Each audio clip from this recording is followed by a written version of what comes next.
Grave incendio divampato nelle scorse ore a Sesto Arreghena, nella zona artigianale di Marignana, all'esterno dell'azienda EMAC in via Giotti di Bondone, dove il bilancio è stato di un ferito. Si tratta di un operaio indiano di 53 anni, residente a San Vito al Tagliamento, che ha riportato ustioni al volto e una lieve intossicazione. L'uomo è stato ritrasportato d'urgenza all'ospedale di Udine, ma fortunatamente sembrerebbe non essere in pericolo di vita. Il rogo è scoppiato intorno all'azienda specializzata nella verniciatura per mobili per cause ancora del tutto accidentali. Secondo quanto appreso, le fiamme sono partite da un distillatore di diluente sotto una rimessa esterna e hanno avvolto subito dei bancali di pellet. Il tempestivo intervento del titolare e dei dipendenti ha evitato il peggio, riuscendo a circoscrivere il fuoco prima che aggredisse i capannoni interni dello stabilimento. Imponente il dispiegamento dei soccorsi. Sul posto hanno operato i vigili del fuoco di San Vito al Tagliamento, la Tisana e Portogruaro, supportati da Codroipo e Sacile. I pompieri hanno dovuto utilizzare la schiuma antincendio per domare il liquido infiammabile,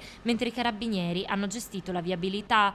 Dal rogo si è alzata una nube nera visibile a chilometri di distanza che ha fatto scattare l'allarme dell'ARPA. Per precauzione, infatti, i sindaci di Sesto Arreghena e della vicina Cinto Cao Maggiore hanno invitato i cittadini a tenere chiuse le finestre delle proprie abitazioni.